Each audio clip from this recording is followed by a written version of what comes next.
Secret friends, unite!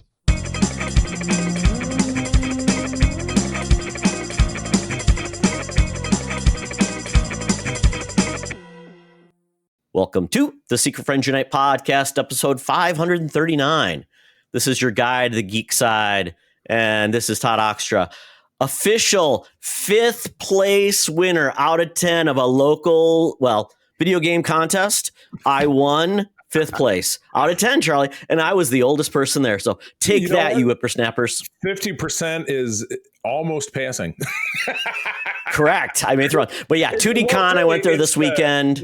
It's the top half. Think about it. Correct. Yes, I had to beat out 5 other people, so I feel really good. Tubi Con was this weekend in Minneapolis. It was really awesome. A very fun 3-day video game convention in the Twin Cities. It's it's growing quite a bit, it's so fun. It has tournaments, old stuff, new stuff, cosplay, selling merch, stuff like that. But for me, it was really they had all free-to-play arcade. They had all free-to-play consoles of different ages, and it was just a blast. People were so cool, having fun. My son and his buddy Jaden went with us, and we all just had a good time. So I was really enjoying it. So TudiCon will be back next year.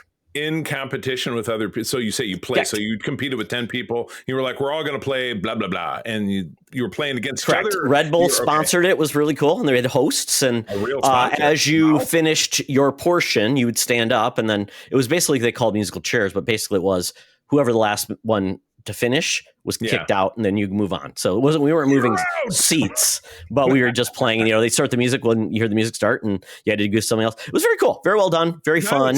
It's good to hear a local con that's kicking it, because local cons can be such a mixed bag. As you know, you go to a good one, you go to a bad one, you go to one that starts. We have one here locally that started great and has just declined as time has gone by, and you just hope it goes away and something better comes along. So we shall see. Video games is just growing year over year. It hits every demographic, every age, every style of gaming or type of content. So it's not just one demographic. It's like you can like sports games, you can like fighting games, you can like narratives, you can like all of these different games. So it brings in. There were little kids, oldsters like myself and even older that played the old games. It was just so much fun.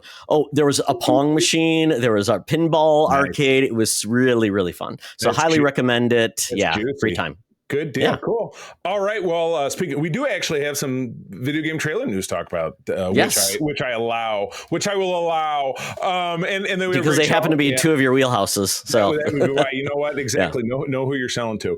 But no, we've got a great show as always. We're talking about not wrapping up the 2025 box office season by talking about numbers, but we're just kind of talking about it more pejoratively. And then looking down the road to 2026, I know I put together a partial list and thinking about how things are going to be. So we shall see. But as always, when we kick the show off, we'd love to talk about the folks on our Secret Friends Unite Patreon squad over at patreon.com/Secret Friends Unite.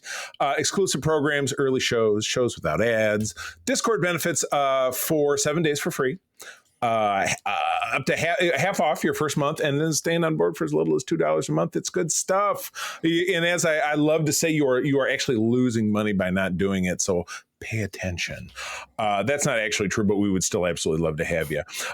Friends like my buddy Derek Trevelyan, who is surprisingly good at pickleball. He slayed Peter and I in triples earlier this week, but he's, you know what it is? You don't hook up with those tennis players. Like I had Louie out here, my buddy Louie from high school last fall. World-class guy, never played before, did extremely well. So it's just little tennis. That's so you had to go to table tennis next, which is micro tennis. Micro tennis? What gets smaller than table tennis? Ping pong? Is that the same thing? Is there something smaller? Table tennis and ping pong are the same. I guess at that point it's like the home version you get because you're too cheap and you just put a little net on the table and Oh my God. All right. Now we've gone too far. Anyway, also Francie, who does my wife's hair, Mr. Luke Lore, Xbox Expansion Pass, and my Uncle Tim Haran over there in South Haven, Michigan. Thank you all. Also, John Sedorf, Brendan Myers, Corey in HD, Matthew Keel, my buddy Kurt Krug, actually teaching him pickleball next weekend in East Lansing. That should be fun. Doesn't Kurt have one leg? That's hurt his leg and stuff. No. Well, be nice to him if he had less surgery. Be nice to him. He has one lung. He did. He lost a lung. What? I did not know about that. I know he had like leg surgery, and he was when I met him, his leg was bad, so it's better now, right? No, he actually long before he had an infection. He could tell you all about it, but I didn't know that either. It was in a Facebook post recently. So that is crazy. I know. And it was a long time ago, and he's our age. So it was like when he was 30, 35 that happened to him. Wow. Isn't that crazy? Oh my God. Well, but you know what? Kurt's still kicking it, and I love that he says, I have limitations. I said, it's a great game for people with limitations because my dad plays, and everybody's a robot at his age. Tanya Lee, Chipotle Bear. We're not getting through this very fast. Famous Seamus, Cam the Movie Man, J Newport 007, Prozac Man, aka Darth Prozac, and Mr. Freight Conductor. Very grateful for all of you. If you're listening to the sound of my voice, want to get in on the game, patreon.com/Secret Friends Unite. 1 week for free, half off your first month, and stay on board for as little as $2. We would love to have you. As much as David Letterman loved having the Avengers on his show, and I know I had this issue at one point, 1982, I'm guessing. You're not going to tell you didn't. Oh, because I'm supposed to guess. That's right. That's how we. Well, that's how it goes. So I will walk you through. Okay. I was going to say, I know I've read this issue because I've read most of the issues of this original Avengers. When we talked about this, there was a point even I had to stop because that early 90s run was just not for me. This was probably written by, I think it was Roger Stern, the writer at the time this was going on. He was. Okay. But beautiful cover. And to me, a really great Avengers lineup. Hawkeye before West Coast Avengers, Black Widow still with the big collar, my guy Wonder Man in that ridiculous safari outfit, the Beast in his full blue form, and the Black Panther, all hanging out with Dave Letterman. And this was during the iconic Assistant Editors Month. I think I even talked on our spotlight on our Patreon with at least one of the Marvel Comics editors from back in the day about exactly what all of this meant. And one of them said the whole thing was a gimmick because we do everything 6 months in advance. All the editors weren't suddenly at San Diego Comic-Con. It was planned as a gimmick, but it was funny. A wide variety of comics that month were just done with weird takes and strange stuff. Like, for example, the letterbox, all of the Avengers are turned around. So you see the back of their head, but usually it's the other way. So break it down for me. What's going on? Okay. So you got the date wrong. So this is actually October 83. 83. Close enough. Yes. So this was a weird one because David Letterman, we talked about the Saturday Night Live crossover and we had the David Letterman, this one, the synopsis. Hawkeye arrives at Avengers Mansion with his new bride, Mockingbird. Even as the couple accustoms themselves to the Vision's new hologram form, Wonder Man calls to ask if the team will aid his acting career by appearing with him on the David Letterman show. With the regular members on a mission, the Vision recruits several former members, and soon Wonder Man, Hawkeye, Mockingbird are joined by Black Panther, the Beast, and Black Widow. Great Love squad. this. Fabian Stankiewicz, the Avengers' bumbling antagonist, invades a TV studio in disguise and installs various of his inventions. Oh my God. Which attack the heroes on stage, while Stankiewicz brazenly takes the guest seat and explains his devices while Letterman produces a giant doorknob and knocks him momentarily senseless, then deactivates his power source. Now, the Fabian Stankiewicz character, I can at least tell you that subsequently he gave up his criminal ways, you see my air quotes, and he became part of the Avengers staff. The Avengers staff in the 90s was like John Jameson, J. Jonah Jameson's son, who was also Man-Wolf, but he was an astronaut, so he became a pilot, Cap's pilot. And then Stankiewicz was on staff. The old Peggy Carter, who was old at that point, was also on staff. And they had the beautiful Avengers jackets, the jackets that everybody loved. So they had like a Avengers jumpsuit, not a cosplay you would see because nobody cares. But that's funny. I recognize the name. Stankiewicz. Nice. He was the Mechnonaut originally. And also as the Meccano Marauder. I like yes, and then I like anything that ends in not. Looks like the last time we saw him was during Heroes Reborn. Oh, geez. Wow. Okay. So he did it to get Heroes Reborn. So this was after they came back. Yes. So that's about it. Subsequently got wrapped up. Well, like I said, this issue absolutely available on Marvel Unlimited. That is probably, I may or may not have had a print copy at some point, but I don't know, Tide, you've got a mismatch of comics. Does this one look like one you have? No. I own a small little run of Avengers right around the time when they discovered the Cocoon which you can create on it. Oh, so about 3-4 years after this. God. Yeah. Crossover. Yep. Crossover. Yep. Very good. Yeah, but this was this was right before Secret Wars. It was right before the West Coast Avengers. So, but it would have been immediately following the Hawkeye miniseries, the first one, which is where Hawkeye and Mockingbird met, fell in love through having an adventure, and then got married at the end of it. So there you go. Fun to read. Well, yes. Oh, yeah. Charlie, guess what? And who drew this? You guessed it, Al Milgrom. And do you know who I spent almost an hour talking to yesterday? Al Milgrom. And you know what? Tell Al Milgrom I said hi. Was that when Mark Wahlberg says, tell your mother I said hi? I have to come back for a second part because I could not keep him on task. But it was actually genuinely interesting. But that'll be over on our Patreon. Very good. Very, very nice guy, Michigan guy. We talked a lot about Michigan stuff too. So, but anyway, the power behind Fabian Stankiewicz. Now, here's a fun fact that you didn't know. The person who was running the criminal empire that was really behind him, without a doubt, you guessed it, even at age 84, was our senior news correspondent, Madam Webb. Boy, she had fingers in a lot of different pies back in that days. But now she works for us, thankfully, down at the corner of Hollywood and Vine, giving us the latest news and scoops for a segment we call News with Madam Webb. Let's go. Now it's time for Madam Webb's Rumors and News. Take it away, boys. Thank you, Madam Webb. You know, Madam Webb, it is week 2 of the Minnesota Renaissance Festival. And I know Penn and Teller was actually in Minnesota for week 1 because that's where they got their debut. So they came back 50 years later. Very cool that they did it. Kind of neat that, they remember their roots. But Madam Webb also started there 50 years ago. And she, basically convinced everybody that she was actually from the Middle Ages, and they're pretty close, but just turn the century instead.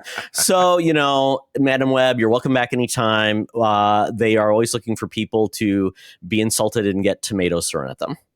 You bet. Fresh produce. I love it.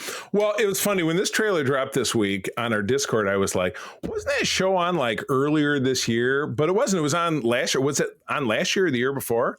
It was early Feb. I thought Feb 2024. 24, yeah. But it feels like it was just yesterday. And we're talking about Fallout, which is over on Amazon Prime. And it's just one of those, with streaming shows, you're like, we teed you up for a cliffhanger and come back in 1 to 3 years for the conclusion. Because that's just the way this stuff works. For a 10-episode season, that's how long it takes to produce. But we're getting kind of some wish fulfillment as far as the game goes, because one of the biggest portions of the game is that kind of Las Vegas setting, right? And isn't that where the previous season kind of landed us, if I'm remembering correctly? Yeah, there's a video game called Fallout New Vegas, where it takes place in New Vegas, which is essentially, it's one of the few areas that were not completely destroyed. So that becomes like a center of kind of the world for entertainment and things like that. And I'm glad that they're using that inspiration. Obviously, that was a separate game versus Fallout 3, and they're all kind of intermingled in that world, so which is kind of cool. Some take place like on the East Coast, some typically take place on the West Coast, and they can vary. So there's been, let's see, Fallout 3, New Vegas, Fallout 4, and then that's it. And they do a Fallout 76 game, which is essentially a multiplayer game in that area. So there's like 5 games. So there's always something there to take story points from it. But obviously we're headed to Vegas because that's where, we need to go to track down Dearest Daddy, who's got some explaining to do.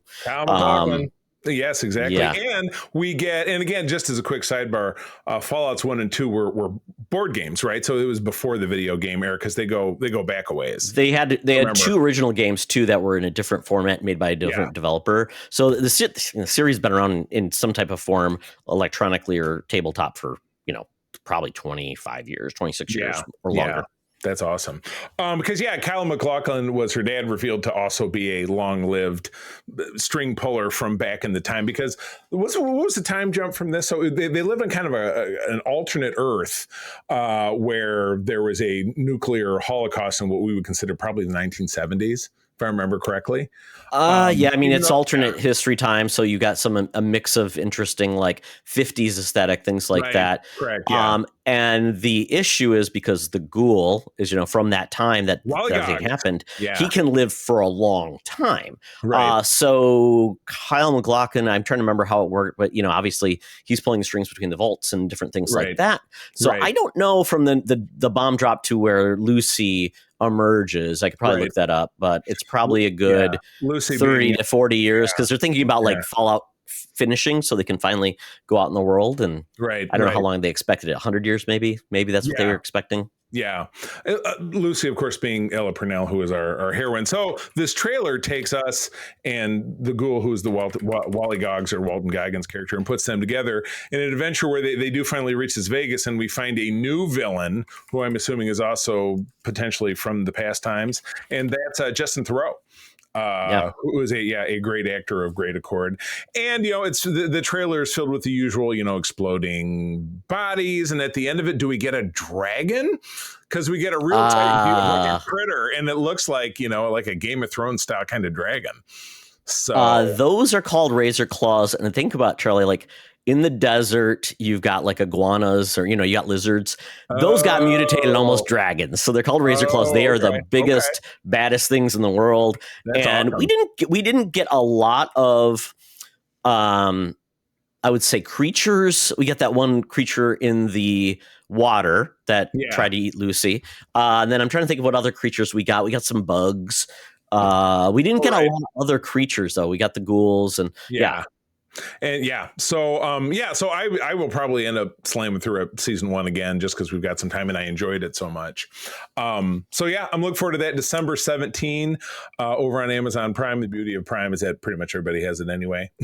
Because, and this season 1 debuted April. Everything was dropped at once out there. They are changing their ways. This one drops December 17th, but it's going to be a weekly drop. That's good. Because I think.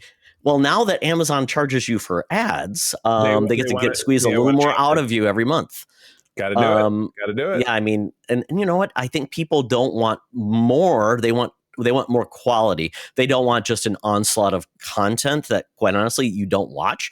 So I think it makes sense. It's like, let's make good stuff and then have people stick around for 8 weeks of that versus, what's the next, like Temptation, Love Island, Love is Blind, those shows. We keep walking backwards to the old ways. Things turn into TV seasons. Even if the seasons are only 8 to 10 weeks, it's still, they want to keep you hanging on because, again, now everybody's watching ads or paying to not watch ads. So, it's like physical media. We started with the 8 tracks and went through CDs and went through DVDs and Blu-rays and whatever. And now we're going backwards, and as streaming stuff becomes more expensive or you can't find stuff, you got to have that disc. So anyway, a conversation that is I mean, maybe every once in a while there's a disc, but you're not getting discs of Temptation Island. You're not getting discs of Love is Blind. Big stuff. Okay. Big stuff. Yeah, exactly. All right. Well, moving on. And I was going to answer your question. So the timing, essentially, the season 1 primarily takes place in 2296, which is 219 years after the Great War in 2077. So the ghoul is like 250 years old.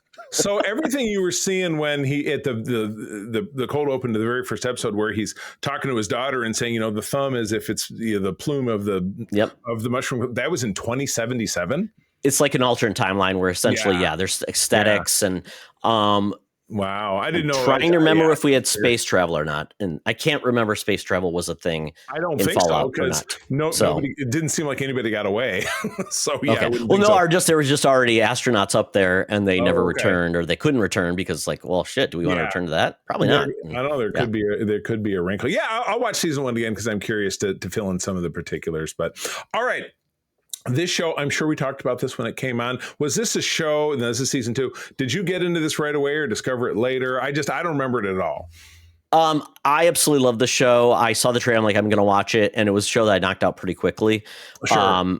Especially I was a big fan of Shogun. This and Shogun are kind of like really excellent versions of kind of like not alternate history, but a take on history within like, you think about the Japanese, the different empires and the different shoguns that they had. And this one is pretty cool because it's actually kind of tied close to Shogun, where you started getting Europeans involved in Japanese politics, like giving them weapons and things like this. You got like these guys that knew there was a profit. Typically it was the Portuguese, Spanish as well, and then the English, and there was just a bunch of groups that came in. That's what Shogun was all about. It was very cool. But this one is very similar, where it's the beginning of that, where there's the main character, Mizu, is essentially half Japanese, half Caucasian. Quick. Because isn't Mizu a soup? Or am I crazy? That's miso. This is Mizu with a Z. Yeah, but close enough. Yes. So her mother is, had this baby. Her baby was basically an outcast. Why it's blue eye samurai, because she had blue. She wears these like sunglasses, kind of, or like these tinted glasses to cover her color of her eye, basically to tint it so they can't tell. So this is a revenge tale because essentially these people came in and ruined her life, killed a lot of people, and also started arming and almost kind of manipulating the different feudal lords into chiefs. So it's very cool. So the first season is about her getting revenge, and she's kind of a underdog, which makes it very cool. So the way she goes about it is very cool, and the animation scenes are amazing. They use mocap. It's a really great story. It's very fun. And it's told well, and there's a really good cast of characters, but it's uber violent. I mean, limbs are getting hacked off. Yeah, I was surprised that the throat's cut. You see at one point a woman or a female visage with that she's naked and pregnant, and again it's in shadow, and there's a devil in there, and it's just like it's very, it's very TVMA. Now this is on Netflix. How many episodes typically? Like you're usually 8, 10? I think there was 8 first season. And then there is nudity, there is sex and violence. So it's very well done though. Yeah, beautiful animation style too. Yeah. Well done. And then it's got American creators behind it, which is, helps because a lot of people don't like anime. So it's really American creators, writers, and everything like that. Yeah, but I'm assuming a lot of shows they will still get like a dub with Japanese or other languages, which is really cool. Which I'm liking, the fact that you can get animation from other places and still do amazing things. And I believe the one showrunner is half Asian, and then they have a producer who's full an Asian woman. So it's good that you do get some authenticity, and some people can give that viewpoint. And there's a way to. You know what? There's always a spot for a white. Put a white in there. American. Did I get this? It's American studio or a overseas? Studio? I believe it's an American studio. I have to look who actually what the production studio was. Beautiful animation though. And they didn't know. Ming Na Wen plays one of the characters. Which is great. There's some great undercurrents. So if you just like good storytelling with some really cool comedy, there's nothing mystical about the show. It's just truly in Japan in those times, and it's a revenge tale. So. Except for the pregnant woman who's having a devil baby. That's maybe a little. It's a dream. Yeah, I totally missed that part, but yeah. Oh my gosh! All right, so the only video games I enjoy, those ones from the Traveler's Tales, the Legos games. You can say what you want about it. 6 of one, half tons of the other. That's where I'm at. So the last one that I had that I can remember them putting out, at least that was on my radar, was back in 2022, was the Uber Star Wars one. Like, we're going to roll everything together. Yes. This is all the films. Skywalker collection? Yep. Saga. Yeah, there you go. And they rolled in just everything there was at that point, and they even snuck, a DLC with Mando characters in there and blah, blah, blah. But the games always follow the same kind of format. You've got, it's open world. They're on quests. You can solve little puzzles. It's not a lot of heavy lifting. For me, it was very enjoyable. And I even got April into it. We played that entire game, the two of us, and it was a lot of fun. And she likes video games less than I do. So nothing since then. And maybe and this is pretty typical in video games because it's a multi-year development process, right? I mean, it's a lot of heavy lifting. And as you put in here, the last Lego DC game was Lego DC Supervillains, which I also played and very much enjoyed. 2018. Wow. Yeah. It's been a long time. Wow, yeah. So obviously there's a lot involved in development. But this is going to be Lego Batman. You don't have the full name of it. Is it the Shadow of the Dark Knight or something? It's Legacy. It's Legacy of the Dark Knight. And what makes it interesting is they're going to be covering the actual movies, films, like Dark Knight, 89. So you're going to get all those characters, which we haven't seen before. Typically, the Batman in those games have not been an adaptation of like media. They've been just their own. Right, because there's been 3 regular Lego Batman. There's just Lego Batman, and that was from the 2000 and aughts, if I'm not mistaken. There was the second one, which is DC Heroes, I think, which was early 2010s, maybe. And then the third one, I'm drawing a blank on the third one. The third one was the Galactic. They like you would go to different worlds and stuff, and the Green Lanterns was a big part of it. And I think I still own some of them, but I'm drawing a blank. And and then after that, Lego DC Supervillains, and then this is the next thing. So I enjoyed looking at the trailer. I thought I saw a couple of things that were interesting, like he would use the grapple to shoot between the guy's legs and pull him back and then bump him. So they've completely changed the combat. It's going to feel more like the Arkham games, which is pretty cool. Okay. It's an open world, so there won't be levels, which is just like the video games, which is very fun. Apparently, there will only be 7 playable characters rather than it could be you get 100 characters, but there's a lot of outfits and you can play different versions of Batman, like Batman Beyond, things like that. So it's kind of interesting that they're doing it that way. but you know what? I think a lot of people, they're trying to make this like more of a video game than just like a collectible like Lego simulator, which to me is like that's what's always lost me in Lego, because I feel like so much of it is just collect the bricks and do that. It's almost like a checklist or a grocery list versus so and so I think this may be fun, but you are going to get to play Batman, Jim Gordon, Robin, Nightwing, Batgirl, Catwoman, and Talia al Ghul, and each character is equipped with unique skills, combos, and gadgets like Batman's Bat Claw, Jim Gordon's foam sprayer, which iconic apparently. And different costumes. Yeah. I got it. So I assume that the Batman is all of the Batman that you described, because in the past they'll have like a little pinwheel you'll push down, and then you can be I want Dark Knight Batman, I want whatever Batman. I think it'll be outfits you collect, so I think that's going to be the big thing, like a collectathon, right? And that's not terribly dissimilar from shades of things they've done in the other games, so that's good. The familiarity, I'm sure, is a big sticking piece, and I'm sure this will continue to have some nostalgic value with kids who played it back in 2005 or whenever it is that the game came out. But I like it. It's enjoyable to me, where any game I've tried has just not necessarily clicked, but the Lego games can't always have. Whatever, you know what? The entertainment is to entertain. It's not a contest. So that's all right by me. And Marvel did more of they did things that had, I guess, they were more tied to the movies, I guess, the way they set some of their things up. Later on they did, because they made the first. Well, they made the first one after Avengers 2012, because it was very heavily influenced by that, and then they moved on and made one just about Avengers period or Age of Ultron. I can't even remember the last one that they did, but they're kind of out of that, because it seems to be much more of a Warner Brothers focus. So obviously there's a relationship there that cuts Disney out. What are you gonna do? And we haven't had a Batman movie adaptation since probably one of the really, probably would have been maybe the Joel Schumacher games, where they did the weird beat 'em up or something like that. Yeah. With So it's been, because we didn't get Nolan video games. We didn't, or maybe we did. I can't remember. I think there might've been a first one, and then they stopped doing that. We said, we're not going to make adaptations. We're going to do the Arkham games, which are great. So it's kind of fun that you get to play in these worlds, Heath Ledger, that's what he wanted, really, to just be Legoized, right? That it is his. That was his dream. It was in his will. I required to be in a Lego video game, no matter how long it takes, because he died in 2010, I think. No, when did that movie come out? When did Dark Knight come out? 2008. He died 3 or 4 months before it came out, as I recall. It's been a long time. We're past 15 years now. Dark Knight came out in 2008. So we are now at 17 years post, which is just crazy. I've been down one of those rabbit holes with the timeline videos on YouTube. So that was one I recently watched, 2008.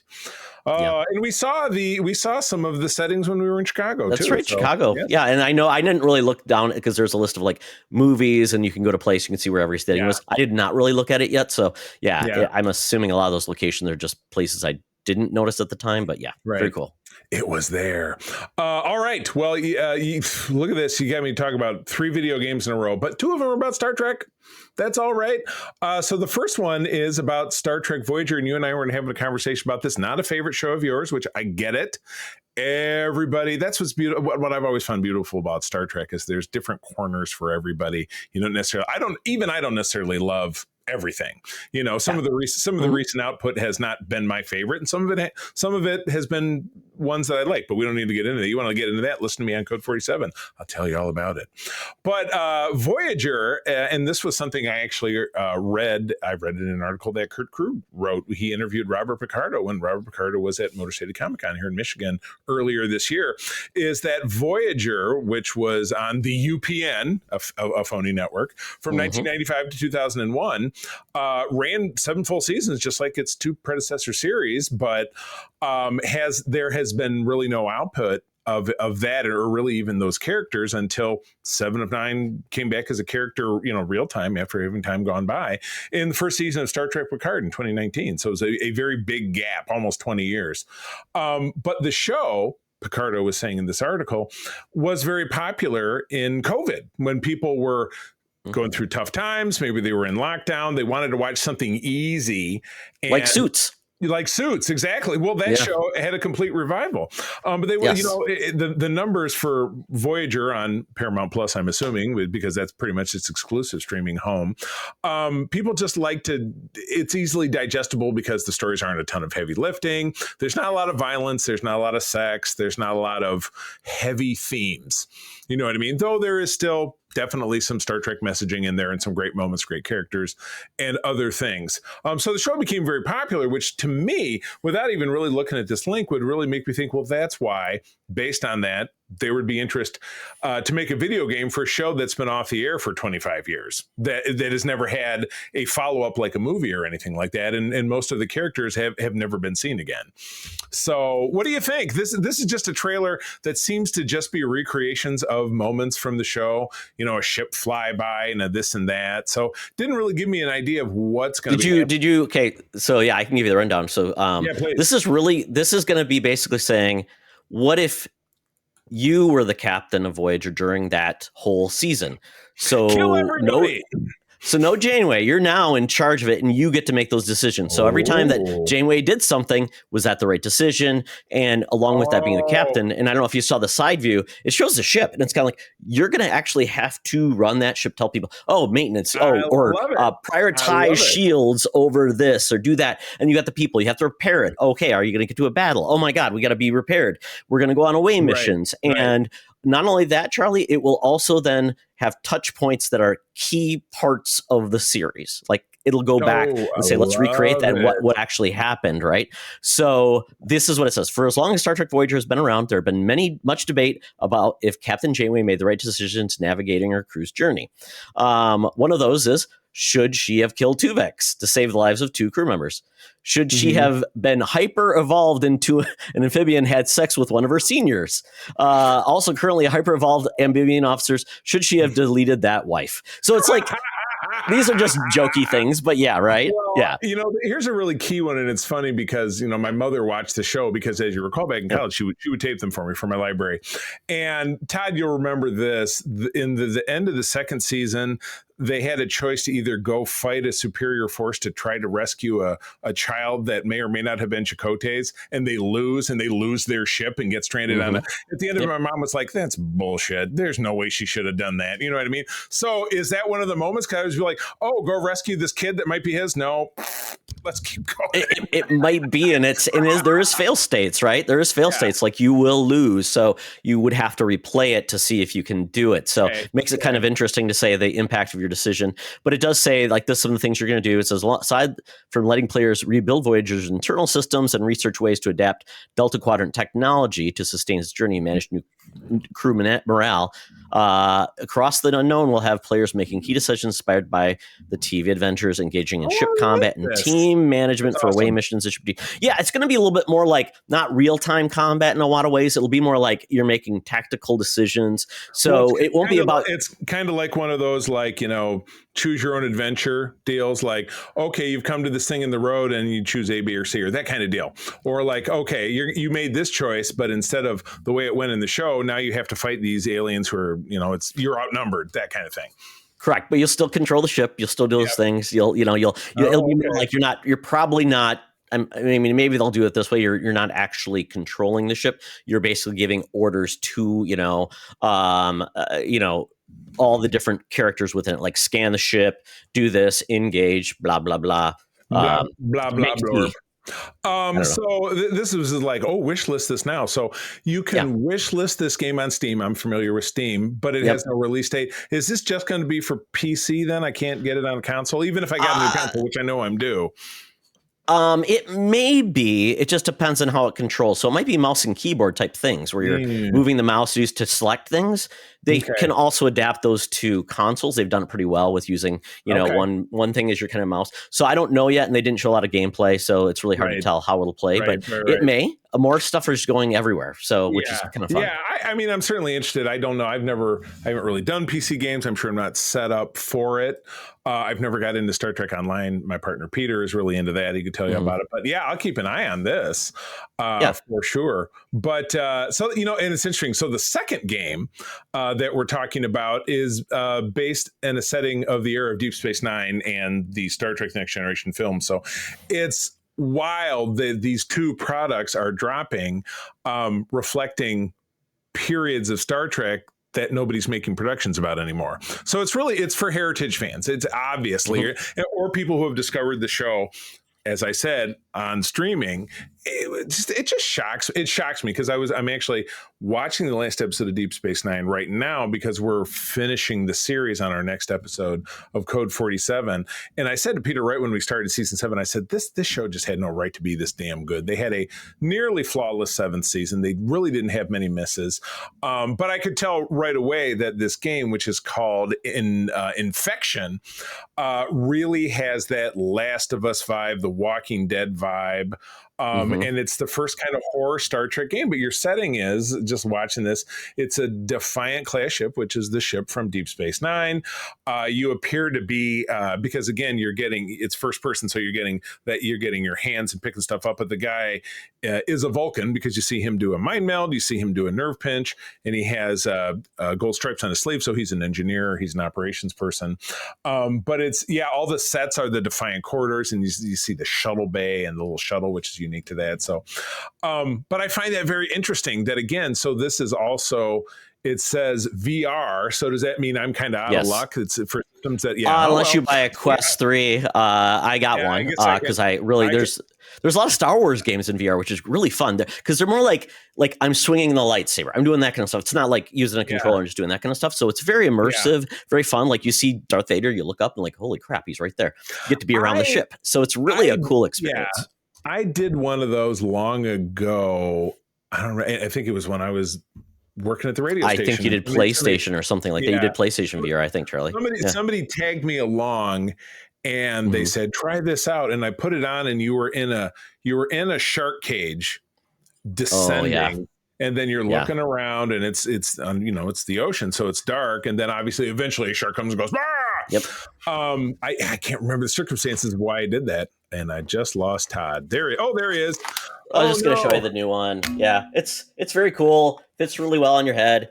They've got inserts now too, where you can put lenses, like your glass lenses. They snap in, so you have to wear glasses, which is kind of nice too, and they're cheap, like $30. Oh, great! Get them from it's very cool. That headset is $30. That can't be right. The insert. No. The inserts for your glasses are $30. Okay, but. Yeah. But they're. I mean, I think you can get a headset for $300, which used to be very expensive. Now it's come down in price. Yeah, and a lot of people do it for exercising too, because it's very you can do Beat Saber, which is you'll burn some calories and stuff. It's fun. What is it? What kind of system? What's a Quest 3? That's a different kind of system. It says no. It's like Quest 3 and 3S are the two versions of what this will be on. It's just a standalone system. You don't need a video game. Everything's all in one. So all your games are in there. It's wireless. Yeah.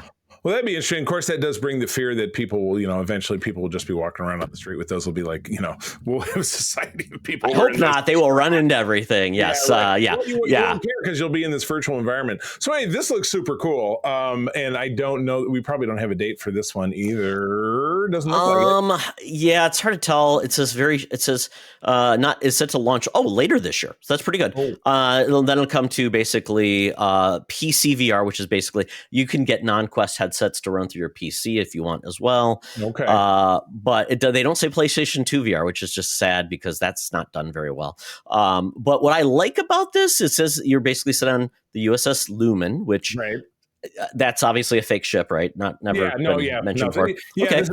Keep in mind Starfleet is vast, so there's a gazillion different ships, and that's not so hard to believe. Okay. And then it's kind of neat because you're dealing with an infection, and then you can do stealth things, like you can try to sneak around, not be noticed. Like you saw him sneak up behind one of the infected and do the nerve pinch. You can also use your phaser, your tricorder to scan the area.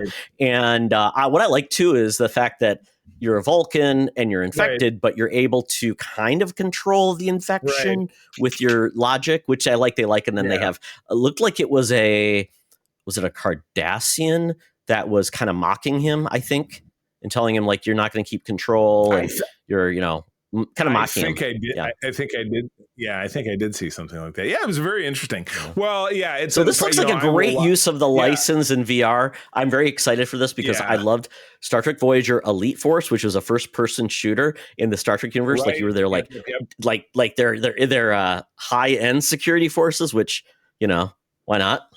They had time to train them, right? Sure, why not? Make them like Navy SEALs. They had all kinds of time. Hey, I think our guy Tim Russ's Tuvok was featured in that game. He was voice actor in that game. Yes. So that's fun. Well, you'll have to. Is this something you're going to get? You can tell me all about it. I've got the system. There's no reason I shouldn't check it out and play around with it. I don't do enough VR because I have to make space in the area because obviously I don't want to bump into things. So I have to make sure I make space for it when I play. Go outside and run around in your yard. I could do it in my garage. I absolutely could do it outside or go in the garage and do it if I wanted to. Like have a space that's free. Take the cars out and just play in there because it's wireless. I think outside would be safer because you're not going to run into the walls. I left a snow shovel here. Well, they do a really cool thing. You basically paint the space you're in, so it creates the walls for you. So when you get close, it'll tell you. But if you're running, that's good. It's really smart. Yeah. I had a very long conversation against my will, but not in a bad way, with Marvel's Al Milgrom yesterday. We started talking about Archie comics, and lo and behold, you have some Archie comics news. What do we got going on here? Okay, this is kind of neat because Archie has been around for, I'd say, a good 70 years now, because I'm assuming they launched in the 50s. It might have been older than that, but anyway, go ahead. Okay, so we've had Archie throughout time being in live action. We had, I believe there was we had a cartoon series in like the 60s where they had the Sugar song. Remember? Sugar, ... which are there known for. Then they had a cartoon, I believe, then again in the 80s, which we see here in the article. Yep. And then we had I think there was a live action Archies in the 80s, which was kind of more like a movie. Weird. I'd have to look it up. And then we got Riverdale. And then we got Sabrina. So, I mean, they've used their property very well. They've relaunched like a lot of their comics with more mature bent. And then lately we got like just the most recent, it was Jay and Silent Bob crossover with Archie. So, and I read that one too. Oh, by the way, it does say right here, 85-year-old franchise. 85. Wow. So 40s? Yeah. Yeah. Wow. Holy cow. And those digests are still selling, maybe? I don't know. I would say go to your local supermarket and they're probably right That's there in true. the lane. Yeah. That's right. Absolutely. That's where you got them. Yeah, those little pages. So apparently, this is what's going to happen. Lord and Miller are coming in to produce with Emma Watts, and they are going to be working on this new adaptation.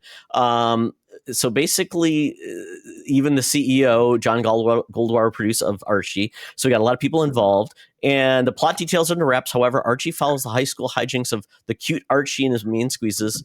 Riverdale is steeped in Twin Peaks-like noir. Even Sabrina showed up in that series, like a one episode out of the blue. But if they're involved, and it looks like some of the people involved with this also were part of the Lantern series that's coming out and worked on. Cool. And also Tom King is going to be involved, who wrote Supergirl World of Tomorrow. There you go. Wow. So there is some talent, and Lord and Miller don't get involved in something unless there's something there that they can do fun things with. Like They did 21 Jump Street. Which is why Kathleen Kennedy got rid of them. Exactly. Get rid of them. They doesn't know what you're doing. They're too much fun. You're bringing Mr. Excitement Ron Howard. Come on. Opie I love Ron. He was great in the studio when he won that episode. Oh my God, I enjoyed that show. And we just talked about American Graffiti on Holocron the other week, and he played a pretty despicable character, but he played it well. And yeah, hats off to him. The character was Archie Cunningham. Oh, no, Opie Cunningham. Yeah, that was the Eddie Murphy bit from SNL. Opie Cunningham is a selfish bastard. Yes. Well, this will come out. Hopefully it'll be fun. A movie, which is interesting. So they could go the route of like a Barbie, Brady Bunch or Plumpton, play with these characters out of time. Even like a Pleasantville, maybe do something like that. And we'll see where this is coming. So that is your news for the week. I have to read this blurb before we move on. Archie Comics has sold over 3 billion comics and are published in dozens of languages, as well as being read worldwide in English. 20 million copies of the hit single Sugar Sugar have been sold. Archie Comics social media has 3 million followers across different channels, sold in countries such as India, Philippines, Canada, et cetera, et cetera, et cetera, with 100 million comics sold in India in the last 50 years. Tell me something else that is as popular as Archie Comics. Well, they said 50 years. They didn't say how many in the last 5 years. So that would be a rather deceptive bit of reporting. I assume 50 years. Yes. There's validity to it. Maybe they used to wipe their butts with. I have no idea. But anyway, yes. As Todd said, that is the news. It is time to get us on out of here. We've got to get ourselves over to the Geek Easy. We are obviously not there right now. Todd is in this menagerie of heads, and I'm here in my studio, of course. So I've ordered my Uber. It's on its way. And as it pulls up, the radio plays, and here is this familiar ditty. Hey, Secret Friends Unite, let me tell you about Zencastr. We use them for our show, and now they're supporting us. Zencastr is now the all-in-one solution making podcasting easy. It's the ultimate web-based podcasting solution. Provides high-quality audio and video podcast production and hosting. With a full suite of professional tools, podcasters can seamlessly record, produce, and publish studio-quality content, all from one dashboard. Being a creator has never been easier. And we chose Zencastr because of the ease of use, high quality output, and it makes it super easy for our guests to come on. We had multiple solutions we tried before, and Zencastr has just been the best fit for us. Why Zencastr? It's now super easy to record a podcast with Zencastr. Log in using your browser and start recording a high-quality podcast right away. Record studio-quality sounds and up to 4K video with your guests. Feel a sense of zen knowing Zencastr's multi-layered backups ensure you always have your recordings in the highest quality, even if the connection is unstable.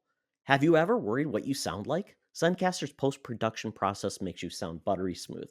It automatically removes those ums and ahs in your recording. It removes those awkward pauses in conversation too. Set the right podcast loudness and levels while reducing background noise with the click of a button. So if you're interested in making an easy, high-quality podcast just with the click of a browser button, go to zencastr.com/pricing and use my code SFU1. You'll get 30% off your first month of any Zencastr paid plan. I want you to have the same easy experiences I do for all my podcasting and content needs. It's time to share your story. Now back to the show. Talk nerdy to me. Talk nerdy to me. We're sitting in the Geek Easy, cover band's playing, drinks are poured, and we are ready to get our nerd on. So, after our break from Chicago, Charlie had already talked about weapons previously, and he said, go check it out. A lot of people have talked about this movie. It's done very well at the box office. Runaway smash. Yes, it's very huge. Interesting cast. I didn't realize Han Solo was in this, which was interesting. And I'm trying to think of any other. I don't know if there's any other notable actors. It was Wong from Doctor Strange was principal. Oh yes, he was in there too. Yep, he was the principal. Okay, so other than that, I don't know if there's any other notable actors, but I finally saw it. Yeah, I can think of one who was Han Solo's live-in girlfriend is a comedian who I like. The June Diane Raphael, who's on that How to Best Get Made, which is a new favorite podcast of mine. Because she's the wife of Paul Scheer, comedian. Sorry. All right, that's it. I'm done. Okay. Okay. But now I understand why it's called Weapons. Definitely a different take than I would thought that would actually happen. Right. Very weird. Weird. And the storytelling was interesting as well, as it introduced characters and the way they kind of showed viewpoints and played with it. And I mean, there were a couple of gross out scenes. There were some jump scares. But once again, this felt like this could have been an episode of The X-Files in a lot of ways. The way it went. Yeah. So there was some things to it that were kind of like, But I enjoyed it, but it really was odd. It just was it's a movie you can't put your finger on, like, okay, I expected that. And it wasn't a straight up just like, we know what happened and it was just a normal situation. So, I really enjoyed it. Kept my toes. And Charlie, once again, what did I do when it was rolling? Is there a post-credit scene as I'm sitting in the theater? Because I never know. You can always read about it. I can, yes. And one thing in particular that I liked, and again, I don't want to do spoilers because it's popular right now, and I would really encourage people to go see it. But I do like it how the ending was satisfying, but it wasn't a happy ending, because it's not like, all of our characters, they snapped right out of it or whatever, and everything worked out just fine. It was not a happy ending. It is just that the primary had resolution. Primary thrust of the movie was resolved. That's the best way to describe it. And it didn't leave a cliffhanger of, I won't want to explain it, but let's put it this way. It's a standalone movie. Yes. If they wanted to play more in that universe and maybe say, there's some things that are unknown to us in this universe. Here's my question, because I inevitably kind of compare it to the director's prior film, which was Barbarian, which I found very enjoyable. It was set, though I'm sure not filmed in Detroit, in the Brightmoor, which is one of the nastiest neighborhoods in Detroit. So I love it how in that film it's on this destroyed block with this one pristine house, which never made any sense. If you want to stand out, that's not how you do it. I mean, or if you want to stand out, that's not how you do it. If you want to not stand out, yes, exactly. Correct. Yes. Because that's what ultimately it ended up being. Did you find this film or that film to be more surprising, more entertaining, more engaging? How would you compare the two? I mean, not that they necessarily should be, but I'm asking the question. What do you think?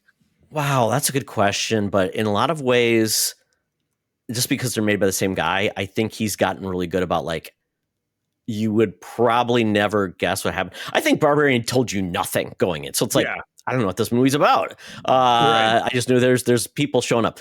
This one, I think this played with more emotions, things like that, because it was dealing with families and friends, and the impact on this on many different people.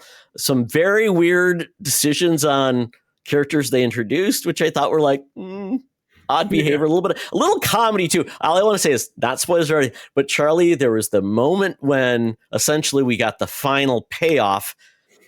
I found it almost comedic at times when it was happening, which I shouldn't, but I did. Because it was gruesome. It was just like, not like gruesome. It was just the way it was like, it was just odd. I'll tell you off the, but basically it was just, it's like, the way it played out, I was not expecting this at all. It's tough to talk about this without talking about it, but you really, in my heart, I want people to see it.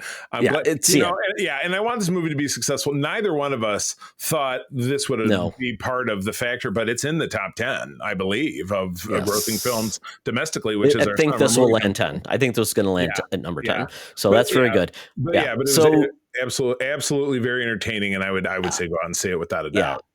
I don't know when it's going to actually come to home, but a lot of these movies actually don't. They go to stream. They it's pay-per-view or whatever first, or pay to stream. Pay-per-view. Sure. That's not a thing anymore. Well, online rental. How about that? Yes. But it's cool experience. See it there. Also, Alien Earth dropped its first 3 episodes. I only watched the first 2. But holy cow, this show is pretty amazing. They've got it. And again, I watched one or more breakdown videos, and then the Weekly Planet guys did it, putting all the timeline into effect. And right now, of course, I'm not remembering any of it. But it's obviously it's set on Earth. thumbnail view of it, a space vessel crashes on this corporation-owned island, if I'm interpreting it correctly. And it's the corporation that owns the ship. It's not the corporation that owns the island. So what's going to happen? Gimme. Yeah. It's definitely that the division of we a lot of themes in the future is corporations will own things, and it is interesting in this world. We have Weyland-Yutani, who deals with basically like finding science through organisms and things like that, and then we've got other groups that are like into what is it called, Infinity, which is the group by the boy Genius, who essentially decided he's figured out synths. He's figured out all of these different things, cyborgs. Cyborgs is a new add-on to this universe. So they have one, like the one guy who's got like he's got like a big stab, like stabbing thing in his wrist. He must be able to manipulate his cybernetics, but he's part human, part thing versus a full-on synth who is just artificial intelligence. And then you've got this third group, which is essentially taking a human mind and putting it into a synthetic body, like in the comics, at least Vision from Marvel Comics had the brain patterns of Simon Williams' Wonder Man, it was a big plot line later on when Vision was erased and they asked Simon for his brain patterns again. He wouldn't do it because he was in love with the Scarlet Witch. It was a whole thing. Kind of a bummer. But they can only use kids because apparently their brains are the only ones that are capable of doing this, and they have to put them in adult synth bodies because the synth bodies don't grow. So then you've got this mix of adolescents, which are between, I think, the age of 10 to 13, but even before they go into puberty, to then these adult bodies, which is funny. There's one line where the new one of them is looking into like, I don't like these, and she's talking about her breasts because she didn't have them, and she wouldn't. All the characters are. It's very British, so most of the characters seem to have the accents. April pointed this out. The main character, and there are a lot of Peter Pan names. So the main character, Wendy, is the daughter of actor Kyle Chandler, which I had no idea. Yeah, because I thought, I've never seen her before, but I'm like, okay. But she doesn't speak with an accent, but I thought, everybody kind of seems like their accent, they're all British actors, because British actors are very versatile. Some do. Some don't. Like what's his name? Timothy Oliphant. He plays a synth, I believe. Right. Yeah. And he has just his normal accent. Right. And you get a mix of different characters from the different groups. Man, and this looks great. It's a great looking show. I don't know how much this costs, but it must cost a lot. And I liked what they did at the end of both episodes. Well, that I've seen, like they got like a rock song, which is totally like it's very that's very interesting. Metal. And I don't know if it's the end of the second episode or the third one, but they end it with is it Master of Puppets from Metallica? Oh, really? Yeah. So they actually did. Okay. Yeah. And maybe I'm picking the wrong song, but it was without a doubt Metallica. And then I read another article saying, Alien Earth, why is it so metal? And I'm like, why do you think, man? It's all about death and destruction. And people associate Alien with the 80s because that was the big film Aliens in 1986. So, this is absolutely fantastic. So this is Hulu / Disney Plus. Drops on Wednesdays, I think midnight-ish. So you can check it out when you get up in the morning.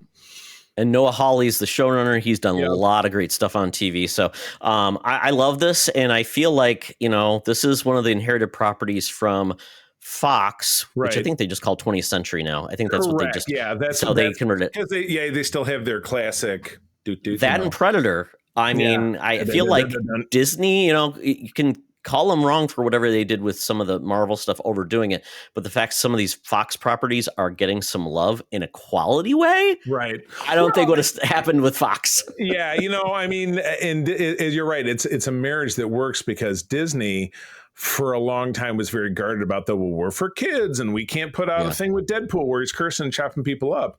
But you age guard the service, you rate the movies R, you really hope that the parents, and this is the one part of it's impractical, you hope the parents are smart enough not to take their 6-year-old to Deadpool, but somebody still will. You know what I mean? But they do the best they can. But by telling different types of stories to different type of groups, it's the same as I talk about with Star Trek. Different people are going to like different things, and you can make money by marketing to those different groups because kids will go see Pixar movies, sometimes they won't, thus Elio. Or they'll go see Lilo and Stitch because it's, it's something that the older kids like when they were young, and they can take their kids to it, which is why it was #1 movie of the summer. So, yep, there's ways to squeeze blood from the stone. It can be done. Yes, I think it's interesting. Well, I didn't know if you heard about this, Charlie, but we are finally going to see Hulu get killed off. The app is actually going away in 2026. Is now Disney owns the whole shish kebab. Right. So that's kind of weird because now at that point you can only get this content through Disney Plus unless you have like a cable subscription or like something that has like FX or the different shows. So it is interesting now that, who's doing cable anymore? It's your parents. Well, but still now you have to, now you're going to just, instead of Disney Plus being whatever a month, now you're going to pay the same price for Hulu and that together without a choice, which kind of sucks. Yeah. It is. So now everybody gets to pay more. And did I read that Hulu is still going to exist in some foreign country? It's all weird. Like, Hulu was never a thing outside of like North America. Okay. It was like Star Plus or something like that. And fun fact, I turned off my Disney Plus Hulu subscription. It runs out. I will see, I'm going to miss it more, and I will just get Hulu because at this point I watch far more stuff on Hulu than I watch on Disney Plus because there's not like shows I really go to Disney Plus for that's new. Mm-hmm. I understand that. There's no Star Wars. There's no Marvel stuff right now. I mean, what am I going to Disney Plus for? Like Bluey? I mean, that's the beauty of the choice. Yeah, you're right. Disney Plus is, but then eventually they'll take it away from me. Yeah, they will. All right. Well, one thing that that just brought me infinite joy this week was the return of Peacemaker. This is one of my very favorite pieces of the new DC dynasty, which is just in its nascence. But this is Peacemaker. Is coming back. It was on in 2022, which was DC when DC was still technically part of the DCEU umbrella. Correct. Was it the Suicide Squad or just Suicide Squad? I can never keep track of which was which.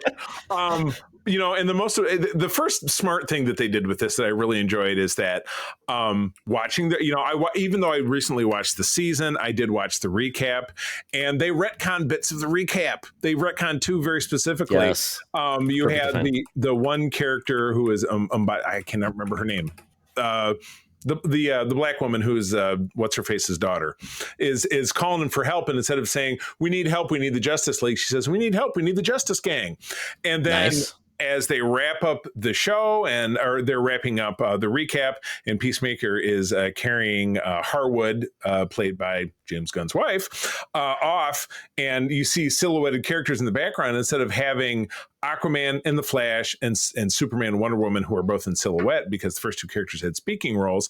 You now have the DC Studios cast of characters, and the only characters we get speaking roles out of would be Hawkgirl and Guy Gardner, Green Lantern, who will make a very famous appearance in the show, which you have seen in the trailers. That entire sequence of his interview was absolutely fantastic. That poor woman in the rabbit suit. Oh my goodness. Oh yes. I mean, and it's funny because the show is so over the top. So it's like if you just saw Superman, you saw Peacemaker in that show, kids, don't watch this show. It's not for you. No, absolutely not.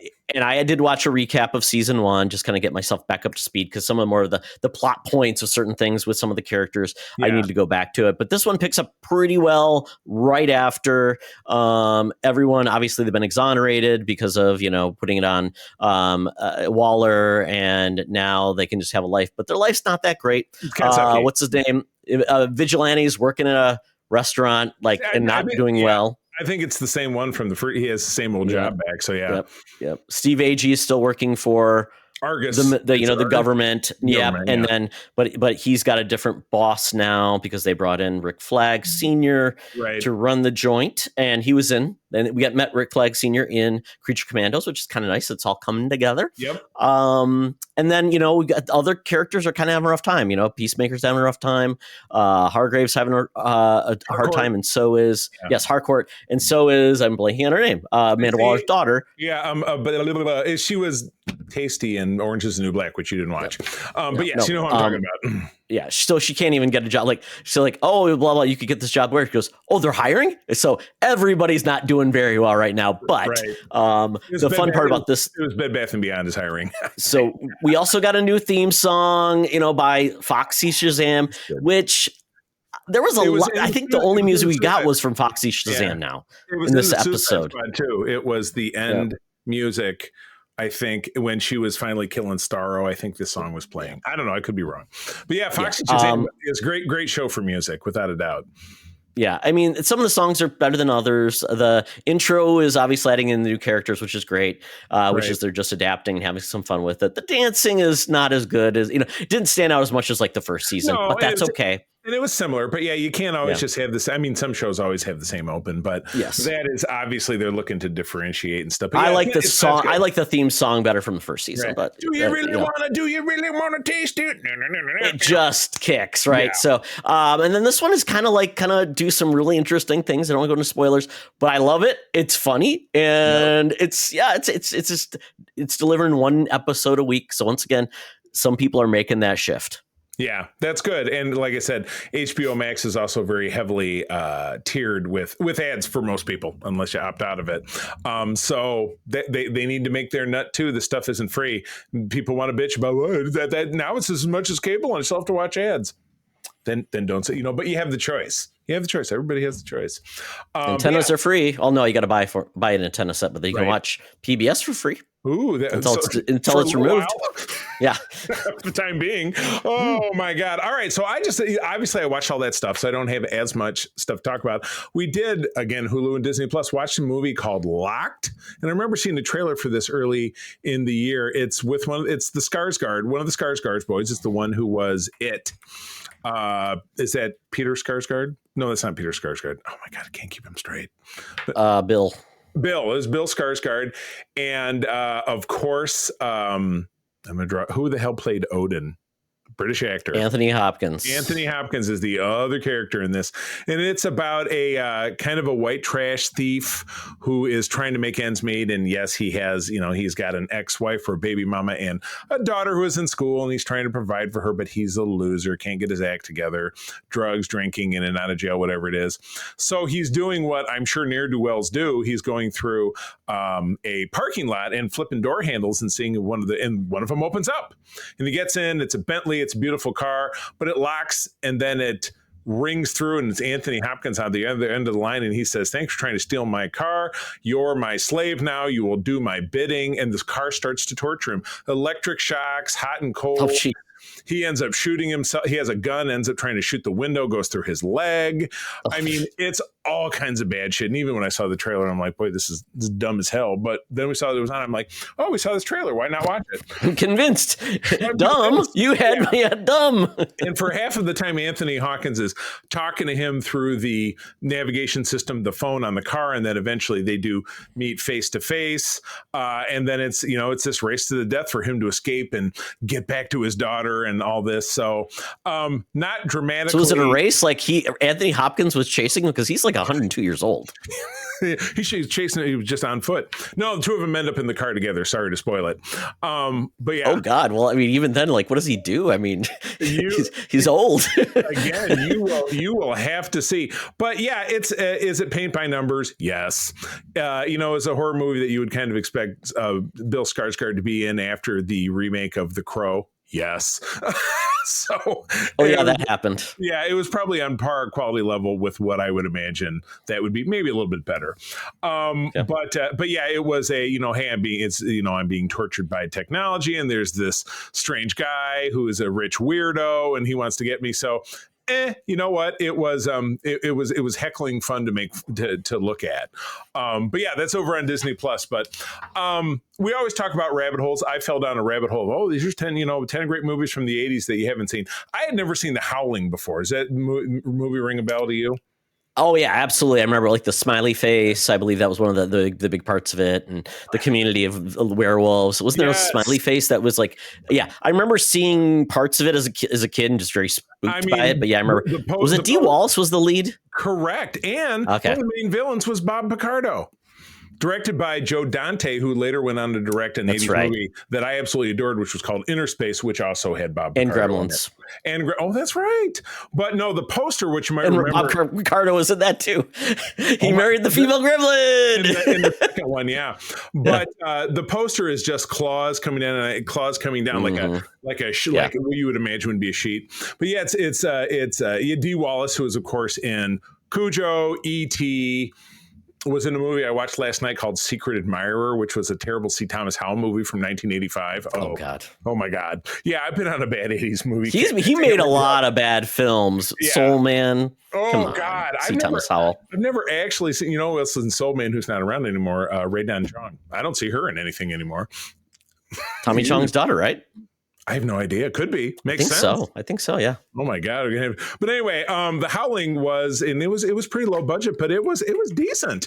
It was a decent film. What wasn't decent, because when you watch it, I like Tubi as a service. I mean, it's crap and they have old stuff, but they're very quick to dump you into the next thing if you don't like, I got to hit the button. It dumped me into the sequel, which came out 5 years later. Wow. Now, Christopher Lee was in it, but so was Reb Brown, who was Captain America of the 1970s. It was not good. Well, just to let you know, C. Thomas Howell was married to Ray Dong Chung as well. Oh, no kidding. Well, I wish them both. And her dad is Tommy Chung. Good call. But anyway, I think The Howling is worth watching. Suspenseful. I think they did a lot with it. The one thing that April and I watched it together, we were cracking out a bit, is that they spend a lot of time showing you the werewolf transformation. And at one point, Dee Wallace is trapped in a room with somebody transforming, but it takes like 5 minutes for them to transform. No, it wasn't Dee Wallace. It was one of the other characters who unfortunately gets killed. They take 5 minutes to transform, which would give you ample time to run away. And all you do is stand there and go, well, Charlie, it's kind of cool to see for the first time, right? This is really cool. I'm afraid, but check this out. I'm invested in this. Oh, you're going to kill me now? But I stayed. Don't I win some bonus points for staying and watching you transform? Because, how often are you going to see a werewolf? Really? Especially it'll be the last thing you see. But it's kind of like an accident. You can't look away, right? The gawkers. As long as at the end of it, the car's not going to hit you. Yes, absolutely. I guess so. Could explode. You could hit somebody as you're watching it. Like, It could be exciting. But anyway, watch first one, definitely skip the second one, and they made like 5 more sequels after that. Obviously, there was one in a castle in like Europe. I watched it on like Skinemax one night. That was the second one, I think. And that was the second one. The second one was that one. I thought it was the third one. Sybil Danning was the star, and she was in all these booby movies in the 80s, always pulling her boobs out, and she did in this one as well. Oh wow! I thought that was like the third one or fourth one. Maybe I was wrong. They may have had 2, but this second one did revolve around them going to Transylvania or Slovenia. They had 8. There's been 8 films. Howling Reborn came out in 2011. Oh my God! After a 16-year gap. I guess. Well, good. Another 16 years will go by. There should be one coming out pretty soon. The Phases of the Moon. Well, anyway, watch it's first based one. on a series of novels too. Yes, I did read that. Wow. So anyway, TLDR, first one worth watching. The rest of them, I doubt it. The second one, definitely not. And that is the end of the Geek Easy. So, Todd, I have my Air Quantus app out. It is time to get us to the land down under, where the hologram Tina and the mutants await for us to talk about Seasons Change, the summer box office. Welcome to another edition of Thunderdome! Thank you, Tina. The mutants have been gathered for a topic or a game to be entertained.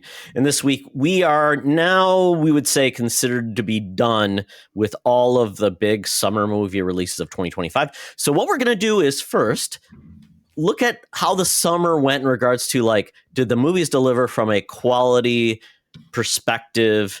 We're not going to talk about box office just because we will do the wager review in about 2 weeks when the summer is wrapped up. So we just want to say, has this been a good summer or a bad summer for movies? Kind of give it a review. We're not going to talk about, maybe we would have talked about others, but I think this is just, let's talk about here and now. And then we're going to say, is this summer going to be better or worse than what we see next year, and vice versa? Will 2026 be a better performing summer as we look at the releases? So, obviously that's all promised because none of them has been rated. Some of those movies may move still, but let's say what happened and what could happen. And And I think this summer, the biggest thing would say, Hollywood did not like this summer because apparently it started off strong, ended kind of weak, and will not make the $4 billion they wanted. But other than that, let's see if it made us happy with the quality of film. So let's go through this list really quick, Charlie. And we're gonna say, as we could say, hot or not, just the movie, hot or not. We're not gonna like go on more than that because we've got a lot to get through. So, or if we did not see it, say no. I don't know. What's a good hot, not, or N-A skip? We skipped it essentially, right? We passed hot, not, pass, hot, not, skip. And there were definitely a few that I didn't see that are on even my own. I want to say skip because I didn't see it, not just because of the quality, just because I didn't see it. Let's just do that. You skipped it, absolutely. Okay, yes, absolutely. Right. So we'll go with this. Thunderbolts. Hot. Yeah, yes. It was hot. Not hot enough, but hot. Final Destination Bloodlines. That was a skip for me. Didn't see it. It was hot. Enjoyed it. Hurry Up Tomorrow. Skip. Didn't see that. The same. Lilo and Stitch. Skip, but it was number one. Mission Impossible: The Final Reckoning. Did not care for it. Very stupid. Bring Her Back. Skip. Yep. Karate Kid Legends. Hot. Not. And well, skip. But you skipped, but not enough. Okay, I liked it, but so you go. And you know what? And did you see it? No. Okay, so a skip. So it didn't interest me. But hey, you know what? All that matters is that you enjoyed it. Who cares? Okay. From the World of John Wick, Ballerina. Hot. Skip. Life of Chuck. Skip. Chuck. Phoenician Scheme. Skip. I saw it. Not hot. Oh, really? Okay, I did not hear about that one. It's on streaming. Yeah, it was just. Oh, it's what's it called, brother? Was this a Coen film? Not a Coen film. No, the Wes Anderson. Yes, Wes Anderson. Yeah, I've seen so few of his films. The Ritual. Skip. I know nothing about this movie. How to Train Your Dragon live action. Skip. Same. Materialists. Skip. My dad saw it, liked it, but skip. I mean, it's just a rom-com. 28 years later, that was hot. Yep. A little weird. Agreed. Very weird. Bride Hard. Didn't even know this was released. Skip. Oh, skip too. I knew about it. Saw a trailer. Looked very skippable, and it was. Pixar's Elio. Skip. Mm-hmm. F1 movie. That was a skip. Yep. Same. Megan 2.0. That was not. Oh, I liked it. Saw it. Liked it. Jurassic World Rebirth. So that's a skip. It was dumb. Superman. Hot. Super hot. Loved it. Big fan. I Know What You Did Last Summer. Not. No, you saw it. That's right. You didn't see it. That's right. It was dumb. Yeah. Smurfs musical. That's a skip. Yep. Fantastic Four First Steps. Hot. That's a hot. Yes, like Johnny Storm. Bad Guys 2. Skip. Beneath the Storm. Skip. Naked Gun. Hot. Surprisingly. Yeah. Very surprising for me. I was not going to go, but I got won over by the court of public opinion. And you're happier for it. Together. That's skip. That's the Alison Brie. What's his name movie where they start forming together? That is. I do not want to see that. No, Sketch. Skip, but that does look cute. I don't remember. Weapons. Hot. Super hot. Sizzler. Freakier Friday. That's a skip. Yep. Nobody 2. That's a skip. I will probably wait till video. Yeah. Sure. Americana. Skip. Yep. Caught Stealing.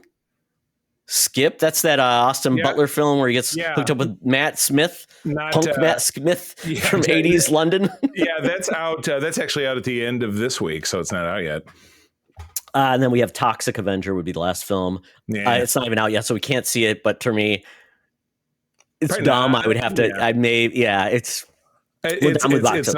Yep. Yeah, it's not much to see. So what do we give this review? I mean, because I think I skipped the movies not necessarily because they were all bad, just because a lot of them just came out and it wasn't enough to drive me to the movie theater, or no interest maybe. Yeah, you're saying like, how would you balance it? Like, how would you say, okay, well, I'm thinking about the last really hot summer of movies where there was like a string of great ones in a row, and it was like, oh, Like, I mean, I don't know if you have numbers in front of you. What was the last, like, if you look at a snapshot, the last summer was like, here's 10 movies. They were all really successful, critical, even just really successful based on the numbers. Like, what was like really burning hot summer? Pre-COVID, I can give you the top 10 of last summer. Inside Out 2, Deadpool, Wolverine, Despicable Me 4, Twisters, Bad Boys, Ride or Die. Yeah. Was that last summer? Jeez, Planet of the Kingdom of the Apes, Quiet Place Day 1, Ends with Us, If, The Fall Guy, Garfield movie, Alien Romulus, Long Legs, and Furiosa, a Mad Max summer. I will say, I think this summer was better than that last summer. I was going to say the opposite. I thought that. Oh, really? Yeah, I found a lot of really enjoyable movies overall because there are a couple in this, that obviously that I said that I enjoyed, but there are enough of them that I skipped, and a lot of the ones that you ran through I did see. So I guess I would balance mine more so on movies that I went to go see. You know what I mean? Because that way I could have more of an informed judgment. But think of all the multiple skips that we had. You know what I mean? Correct, but I liked most of the movies I saw. That's not bad. That's not bad, because So that's kind of where I look at it. I mean, it's like if you would say, because there's gonna be skips just because you don't get it all in or it's just not for you. But when I looked at last summer, I'm like, I mean, I don't know. I mean, 2 really good comic book films in the same year, the same summer. That really happens. Well, they say the last time that happened was 2012. Yeah. No, 2008. Because it was Dark Knight and Iron Man. Think about it. That was almost 20. It was almost 20 years ago. I mean, it kind of sucks because the Mission Impossible film this summer, I really did not care for. It seemed like it went out with a whimper. Yeah, but maybe I don't know. It's really, another Jurassic World film. That's, kind of like you're either into those movies or not. And that was, and I don't even want to say it was a disappointment because it's been paint by numbers since, when they brought Jurassic back to Jurassic World, I thought that was a fresher take because it was, it was the island of dinosaurs. It was an amusement park, and invariably something goes wrong.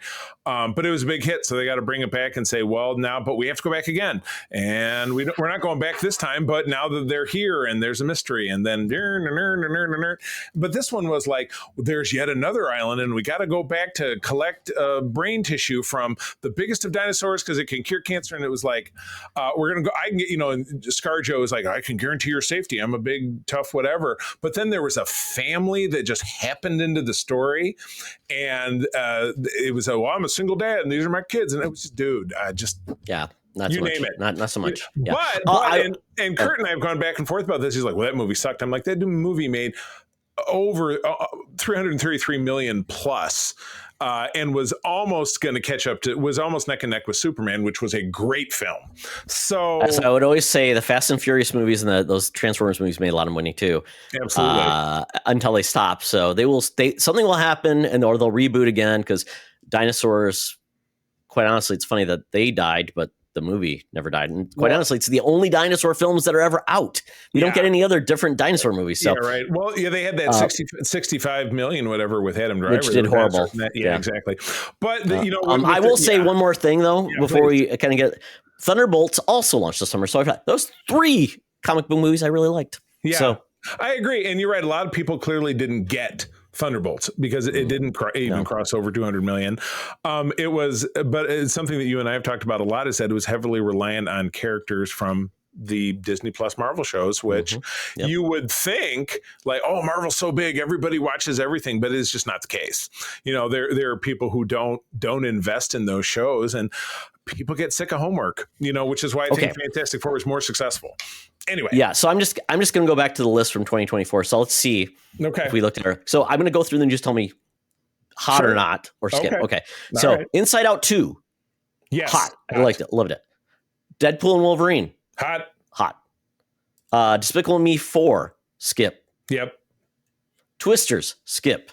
Saw. It was okay. So is that a hot or not? Hot. I don't know.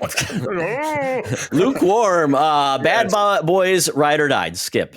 Saw it on VOD or saw it on streaming. Not hot. But you didn't see it, so you didn't see it. So it's a skip. Yeah. No, I did finally see it. Yes, but not in theater. Oh, okay. But it didn't. It wasn't enough to get you to the movie either. But you did see it. Okay, so that's not okay. So then we have Kingdom of the Planet of the Apes. That's a skip. Yeah, that was not good. I saw it. Not. Okay. Quiet Place Day One. Hot. It Ends with Us. Skip. Agreed. Skip. Yeah, not good. Yeah. The Fall Guy. Hot. Yes. I'm just going to go, there's 14 in this list. I'm not sure why I just chopped it off. Garfield movie. Skip. Yep. Alien Romulus. Hot. Yep. Long Legs. Hot. Yep. Furiosa Mad Max Saga. Hot. Yes. I had to think for a minute because I'm like, did I really? But yeah, it was all right. So maybe they're not that much dissimilar year to year, right? I guess, yeah. It's splitting hairs to try to pick the two. I mean, if you're a comic book fan, that last summer you only got one. If you're a comic book fan, this summer obviously far different. You got 3 movies you could really enjoy. They're all good. So a little bit of that. So there we go. That's 2025. Not the best of times, not the worst of times. Yep. But some highlights and some disappointments as usual. So let's look at 2026 really quick. And let's keep in mind our time frame is May to the end of August. So I'm scrolling.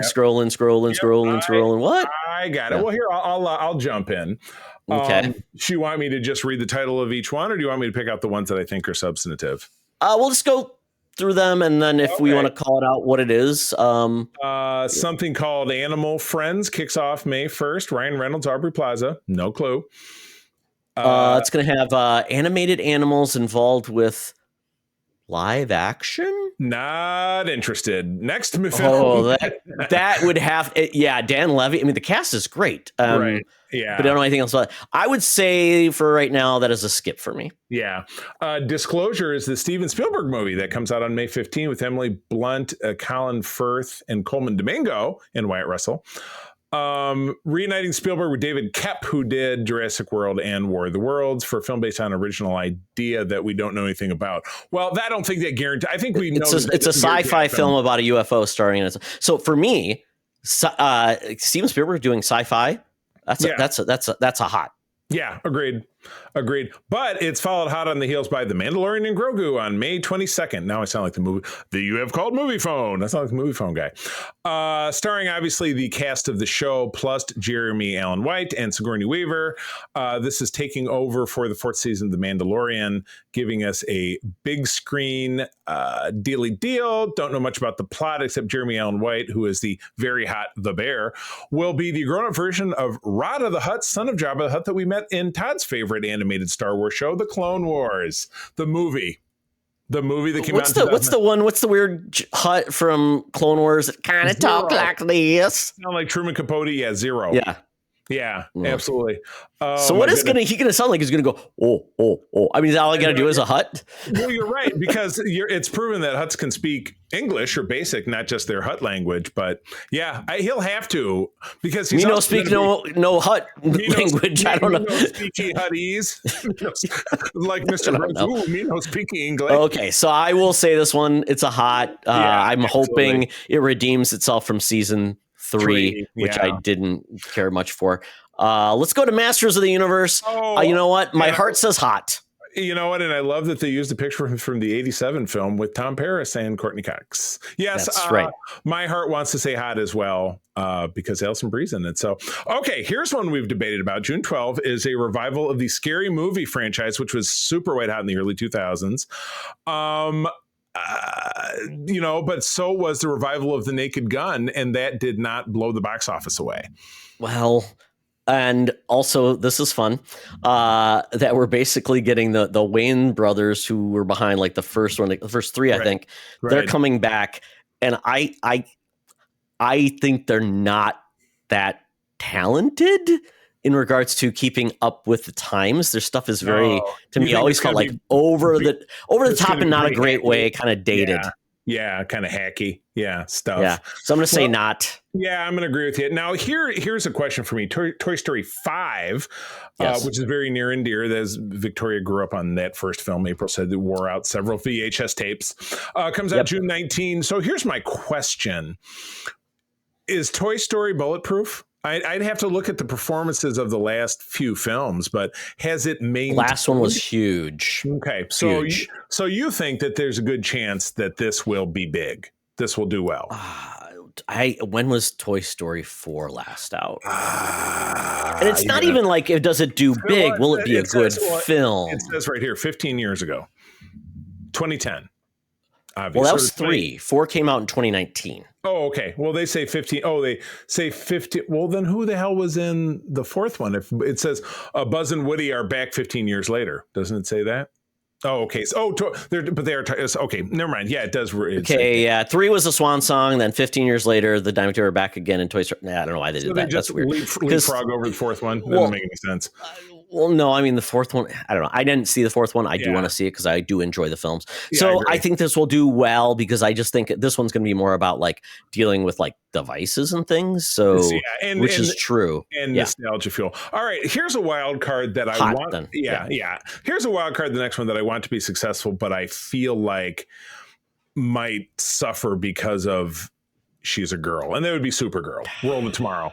I don't want it to be that way because I think it's going to be fun and great. But I think a lot of people will say, but then again, the Barbie movie was enormous because it, we felt that it touched all the quadrants.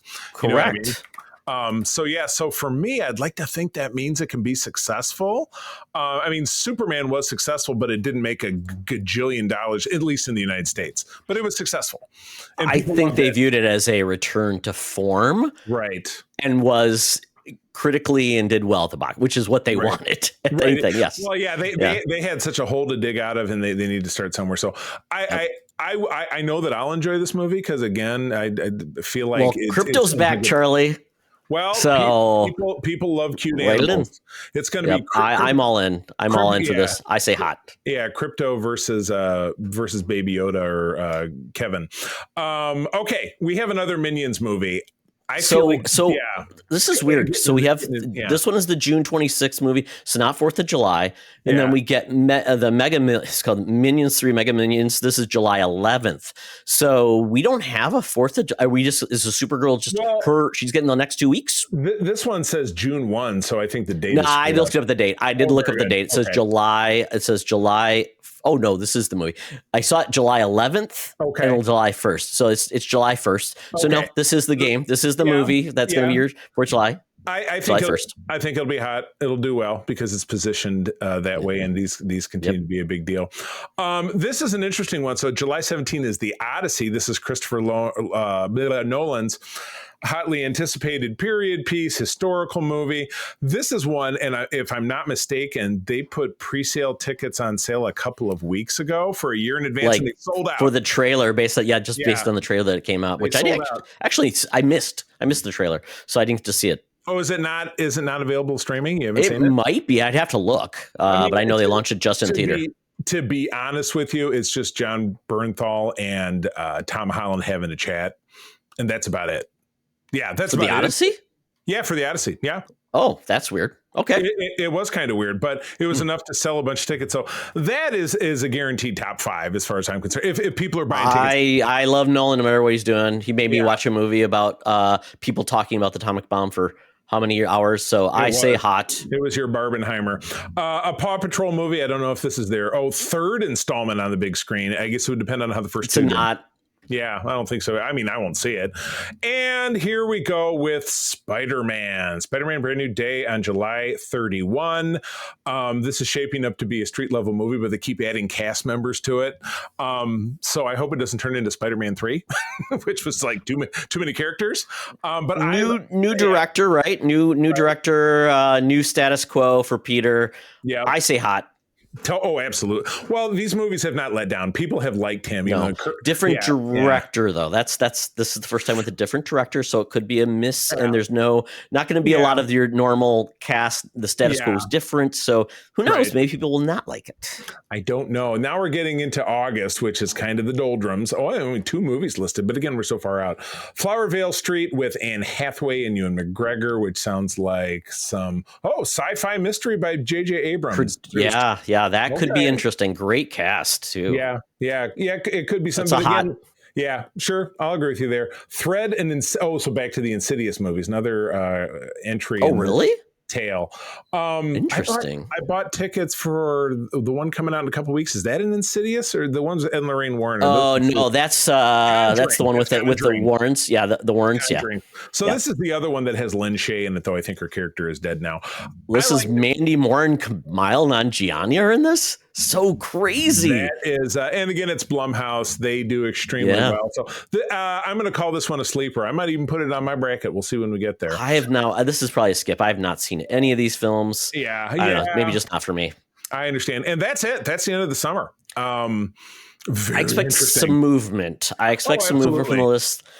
When I look at that, when I look at this list of films, Charlie, I think there's going to be some fun films, but this does not look like that strong of a summer, to be honest. Yeah, I agree with you. It's going to have 2 or 3 tent poles. So Spider-Man, Star Wars, and then Nolan will be pretty. That's probably your top 3, depending on where. Yeah. But we'll see. We'll see. We'll see when we get there. So, all right. That is the show. Good times. Had fun. Todd, where do people find you out there? They can follow me on the Blue Sky at Todd Oxtra, at the Threads, at T Oxtra, and there you go. Etc. Well, I'm on a lot of those same socials. At least I'm on Instagram and Threads and Blue Sky as at the C3 TheCeeThree. Also spending a hell of a lot of time over at our Secret Friends Unite Discord. It's the best place to have fun and safe chats about pop culture, geek stuff, etc.